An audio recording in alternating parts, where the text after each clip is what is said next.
روایاتو کې راځي حضرت ابو طلحه رضی الله تعالی عنه او حضرت ام سلیم رضی الله تعالی عنه. دا ام سلیم رضی الله تعالی عنه دا ابو طلحه رضی الله تعالی عنه بیبی ده. داسې وشو چې د دې یو معشوم بیمارو او حضرت ابو طلحه رضی الله تعالی عنه په سفر باندې تلو چې کله د سفر نه رالی معشوم وفات شوی دی.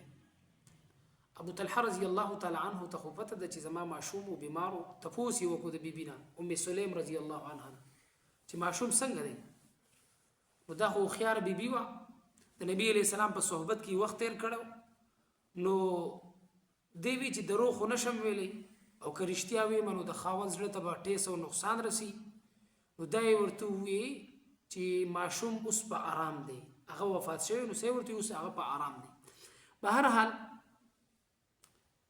دې زنانه د ام سلیم رضی الله تعالی عنها د خپل خاوند سره کوروالی هم وکړو او د خپل خاوند په آرام کو په خپل د درد او د غم نه ډکه شپه تیره کړله لیکن خاوند ته څه تکلیف ورنکو هغه ټوله شپه په آرام ودو. چې کله سحر را پاسېدلو ام سلیم رضی الله تعالی عنها د خپل خاوند ته وایي چې زه ستا ته یو خبره کوم په داسې اسلوب او د حکمت نه ډکه په ښه طریقې سره ورسره خبره شروع کړله.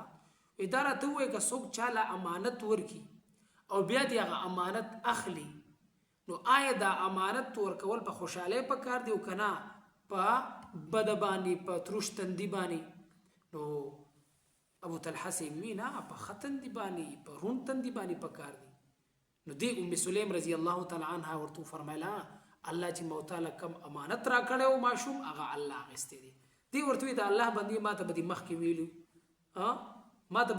ویلو ځکه ته د خپل ټول حالات را یاد شو چې دی بیبي خو زما سره کوروالی هم کړی دی او مونږ صحبت هم اختیار کړی دی او ټوله شپه هم تیره شوې ده لیکن د هغه داسې نیکه بیبي وه چې د خپل خاوند غم یې نشو برداشت کولی او بلکې دا ټول برداشت په ځان باندې راوستلو او دغه رنګي چې کم د الله مرضي وه په هغې باندې د دې خلکو صبر و. داسې د الله موږ ته نصیب کړي.